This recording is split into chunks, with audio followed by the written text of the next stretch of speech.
PAS adalah PAS, tak ada kena-mengena. Islam adalah agama, PAS adalah parti. Kita boleh kata PAS cuba memperjuangkan Islam. Kita boleh kata, terbulanglah pendapat, saya tak setuju. Tapi itu pendapat anda, tak apalah. Tetapi nak mengatakan PAS itulah Islam. Tuan-tuan kena cek balik akidah tuan-tuan tu. Lawan. Tetap lawan. Malam tu saya debat balik dengan Alif Western. Dia tukar nama tuan-tuan. Alif Western tukar nama. Lepas tu dia kata, pemerintah ni mesti seorang ulama. Dia kata, saya tak tahulah betul ke tidak dia kata macam tu kan, ataupun saya silap dengar. Saya kata pemerintah seorang ulama sebab apa? Mesti seorang Islam yang tinggi takwanya. Apakah pemerintah sekarang seorang bukan Islam? Oh, kurang takwa. Macam mana kamu mengukur takwa orang? Macam mana kamu mengukur takwa orang? Sebab itu saya kata dalam surah Al-Hud, Allah menyebut dalam surah Al-Hud ada dua ciri pemimpin disebut. Saya kata kat dia, saya tanya dia, apa dua ciri pemimpin disebut oleh Allah di dalam surah Al-Hud? Terkapak-kapak, tergagap-gagap dia nak jawab. Kau cerita tentang Islam, kau punya sembang tentang Islam, macam kau lah orang terpaling tahu tentang Islam. Aku tanya benda asas pun, dalam tentang siasah syariah, tentang politik Islam pun kau tergagap-gagap nak jawab. Dua benda paling penting sebagai seorang pemimpin. Tak pernah Allah SWT kata kamu mestilah seorang ulama yang pakai serban paling tebal. Tak pernah. Dia apa dua ni tuan-tuan? Pertama, amanah. Kedua, kompeten. Dia ada kompetensi. Dua benda ni, kompeten, amanah. Amanah of course lah, maksudnya amanah lah seorang yang berintegriti dan sebagainya. Tetapi yang kedua, tak cukup kena amanah. Dia mungkin seorang yang baik, yang warak, yang tak rasuah mungkin. Tetapi tak pandai mentadbir pun tak boleh. Kan? Dia punya pentadbir itu yang Rasulullah sebut dalam satu hadis, ruwai bidhah. Apa itu ruwai bidhah? Iaitu pemimpin yang sebenarnya tak layak berada dalam kedudukan itu. Dia akan merosakkan, akan menghancurkan negeri pemerintahan tersebut. Tuan-tuan tengok cerita projek bilion, million, juta, projek itu, hang sana, hang sini. Apa jadi? Kedah air pun tak boleh settle, tuan-tuan. Tuan-tuan, kita jarang kita dengar Kedah ada masalah air sebelum ini. Tiba-tiba tahun pas memerintah ni, keadaan air Kedah menjadi sangat teruk. Tambah pula, ni dia nak masuk musim kemarau ni, di bulan Mac. April, Mei, Jun ni tengah tahun adalah musim kemarau. Sekarang dah terik dah, panas, dia punya panas tu dah terik dah. Dan masuk musim kemarau nanti, masuk bulan Ramadan, masuk Syawal bulan 4 nanti, tu dah start musim kemarau. Orang Kedah macam ni? Kan? Saya tak boleh nak kata apa. Tetapi, apa yang puak? Kenapa akhirnya ramai orang Islam kita tertipu dengan dakyah sebegini, tuan-tuan? Dia satu masalah, itu saya kata again, saya ulang balik cerita ni. Satu masalah orang kita ni, orang Islam lah saya kata, bukanlah semua, ada di antara orang kita ni, kita percaya, kita beriman kepada mukjizat. Kita beriman kepada karamah. Kita beriman mukjizat itu hanya diberikan kepada para rasul, para nabi. Manusia tak ada mukjizat. Karamah ini diberikan kepada orang yang terpilih, dan yang dapat karamah ini tak ada orang tahu melainkan di pengikut-pengikut dia, dan dia bukan digunakan untuk mengubah syariah. Dia ada kelebihan-kelebihan. Sebab itu ada satu hadis, takutilah firasat orang mukmin. Kita takut itu antara karamah yang ada disebabkan firasat. Tetapi bukan bermakna semua orang yang mukmin itu, semua orang Islam itu mukmin. Dan belum tentu daripada pakaian dia, daripada rupa bentuk dia seorang mukmin, belum tentu. Sebab mukmin ni adalah sesuatu yang disembunyikan oleh Allah Subhanahu Wa Taala. Kita tak tahu. Sebab mukmin ni orang yang beriman dengan sebenar-benar keimanan. Sebenar-benar keimanan, macam mana kita nak menilai? Kita tak boleh nilai. Kita sendiri pun tak boleh nak nilai iman kita. Now, saya bawa balik tadi cerita tadi. Now, isu dia adalah orang kita ni bila dia melihat, kita mengharapkan satu utopia, satu angan-angan utopia. Kalau laksana hudud confirm baik manusia, kalau ulama memerintah confirm settle masalah. Semalam saya cerita tentang Hadi Hadi kata kita ni menghapuskan pencen itu, apa orang kata, tak madani. Macam burung tiung, dia kata kerajaan madani ni, burung tiung pula keluar. Tak madani, dia kata. Saya tanya soalan simple, kalau saya dari kat situ, saya tanya. Pada tahun 2040 diunjurkan bahawa pencen, kalau sekiranya diteruskan skim sekarang, kerajaan kena menanggung 140 bilion setahun hanya untuk bayar pencen saja. Macam mana Hadi nak cari duit nak selesaikan masalah itu dengan hutang kita yang berlambak? Pendapatan kita, bajet kita pun 400 bilion saja setahun.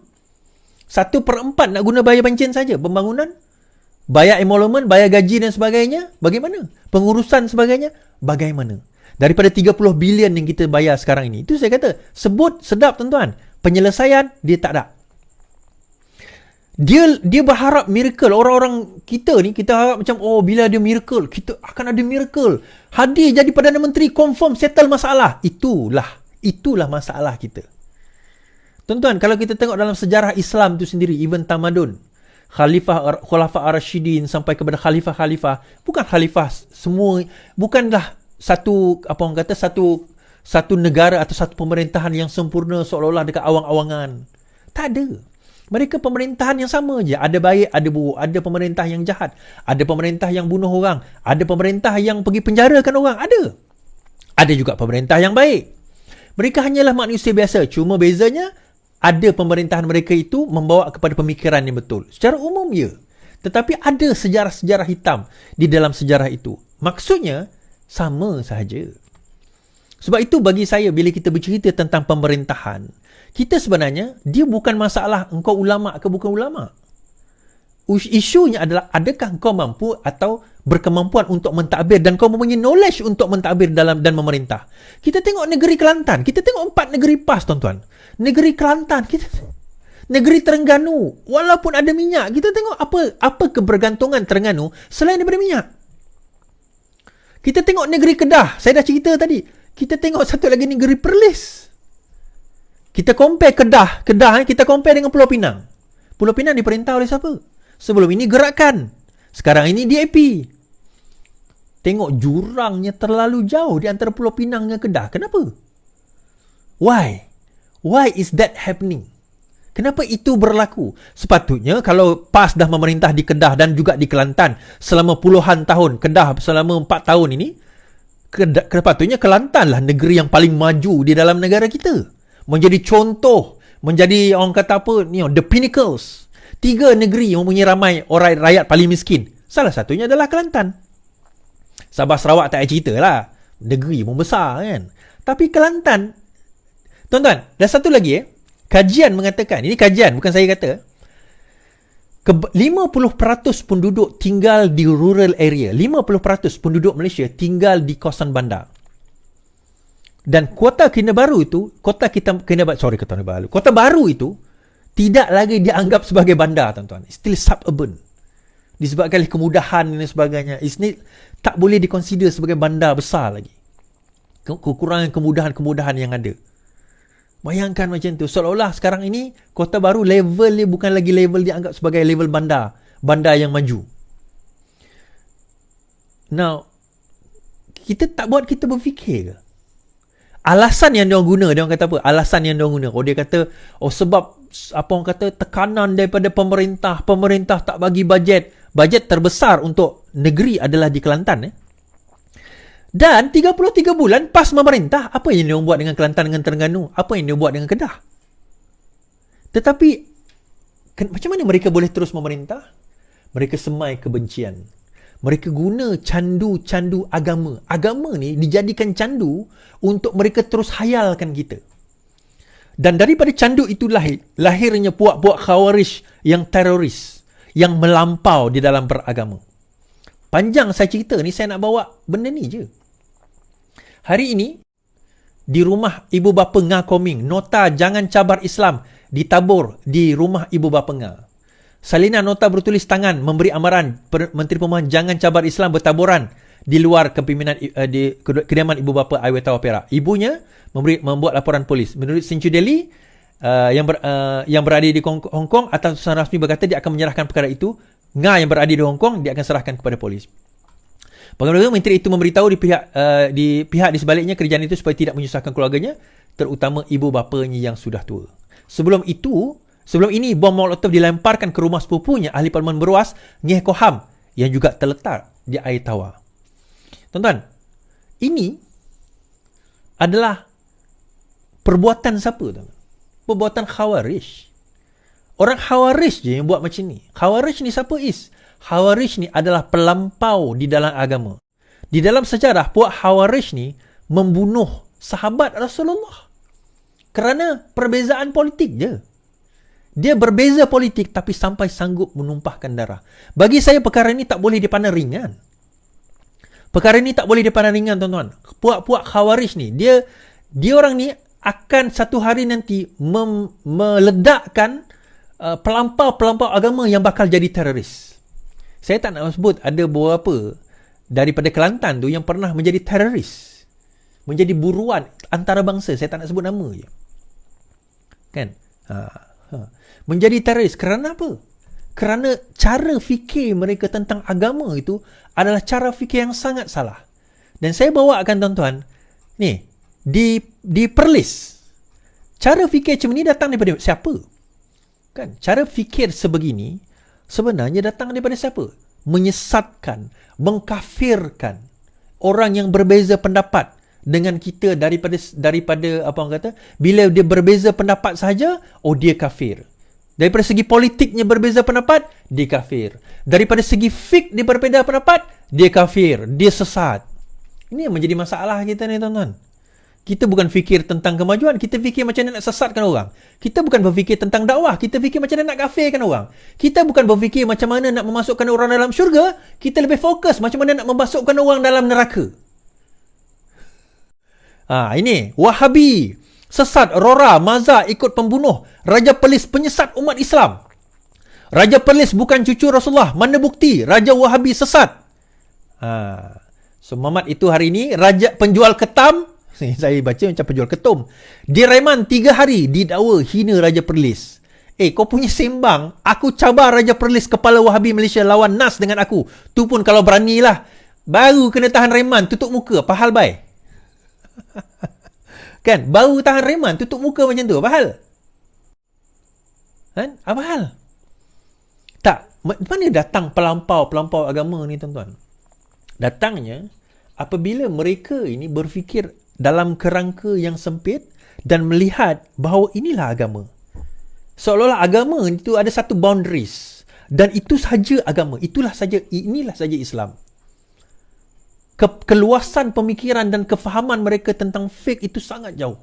Kalau kita faham fiqh, tuan-tuan, fiqh, ilmu fiqh, kita akan faham betapa luasnya sebenarnya Islam ini dan betapa keluasan itu boleh menjadikan kita bangsa dan agama yang sangat maju. Malah surah pertama yang diturunkan kepada Rasulullah SAW adalah Iqra' bismi rabbikal ladzi khalaq. Baca Iqra', baca. Allah suruh Nabi Muhammad bagi tahu kepada umat dia, rajin-rajinlah membaca. Tuan-tuan, bila kali terakhir kita beli buku ni? Semalam saya beli. Kan? Economics 11 Economics, kemudian Taking Points. Ben Gleason dan juga David Orrell. Saya nak baca tentang economics. You see, why is this happening in this country? Dan kalau kita terus allow benda ini berlaku, tuan-tuan, kita sekarang ini akan memantul dan memandulkan pemikiran umat Islam kita. Kita akan jadi bangsa yang lemah, bangsa yang berbunuh sesama sendiri, bangsa yang berpecah belah. Tuan-tuan, bukan sedikit kita ada forum, buat live TikTok lah apa. Kenapa orang Melayu ni tidak bersatu? Oh, sebab kita berpecah dalam politik. Sebab kita berpecah dalam mazhab. Kita berpecah Wahabi, Salafi, Asy'ari. Bukan itu sebenarnya. Manusia ini akan sentiasa berbeza pendapat. Even nak sokong pasukan bola mana pun, kita akan berbeza pendapat.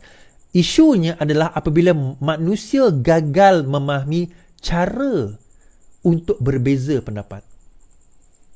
Yang itu, metodologi asas kepada agama adalah bagaimana kita manage, bagaimana kita mengurus perbezaan pendapat.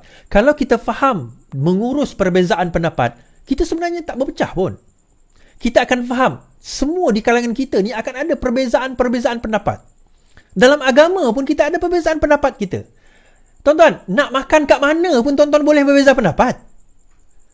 Tapi adakah nak makan kat mana? Tuan-tuan berbeza pendapat, putus sahabat, bunuh kawan, kan? Pergi pulau kan dia, santau dia, ada ke? Kafe kan dia? Tak.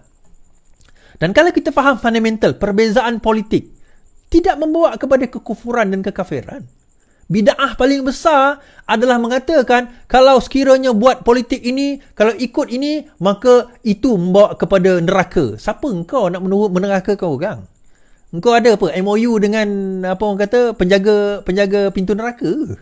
Neraka syurga engkau pun belum tentulah. Syurga engkau pun belum tentu, neraka engkau pun belum pasti. Dah nak menerakakan orang. Pemikiran apa sebegini? Kan? Pemikiran apa sebegini? Jangan cabar Islam. Islam apa yang tercabar? Yang tercabar PAS. Tak ada kena-mena dengan Islam pun. PAS tidak ada kena-mena dengan Islam, tuan-tuan. PAS bukan Islam. Islam bukan PAS. Faham yang itu dulu. Islam bukan PAS. PAS bukan Islam. Siapa yang kata PAS itu Islam, kena mengucap balik 2 kalimah syahadah, tuan-tuan. Islam adalah Islam. PAS adalah PAS. Tak ada kena-mengena. Islam adalah agama, PAS adalah parti. Kita boleh kata PAS cuba memperjuangkan Islam. Kita boleh kata, terbulanglah pendapat, saya tak setuju. Tapi itu pendapat anda, tak apalah. Tetapi nak mengatakan PAS itulah Islam. Tuan-tuan kena cek balik akidah tuan-tuan tu. Kan? Tak ada dalam syahadatain kita, asyhadu alla ilaha illallah wa asyhadu anna muhammadar rasulullah wa asyhadu ahmada join PAS. Tak ada, tuan-tuan. Tak ada kita dalam syahadatain, dalam syahadah kita tu, salah satu syahadah kita adalah kena join parti PAS. Tak ada. Kalau ada, tolong tunjuk kat saya lah. Kod-kod saya tertinggal kan. Kod-kod saya tertinggal. Panjang cerita saya bebel bab ni. Sebab kita tak nak menghasilkan puak khawarij teroris yang akan merosakkan negara kita. Yang akan merosakkan negara kita. Datang daripada mana? Ini semua pandangan dan pegangan Syiah, tuan-tuan. Syiah ni, walaupun ada orang warning saya, jangan sebut pasal Syiah sangat. Tak, saya sebut. Syiah inilah yang akan merosakkan Ahli Sunnah wal Jamaah, dan Syiah di dalam PAS sekarang ini yang memecah belahkan kita. Percayalah. Kan, mereka sekarang ini dok menyucuk-nyucuk jarum untuk memastikan Ahli Sunnah wal Jamaah dok berpecah sama sendiri. Dan dari segi akidah, kafir-mengkafir lah kita sama kita. Perbezaan pendapat tak ada masalah. Saya ambil contoh macam ni. Okay, habis kat situ.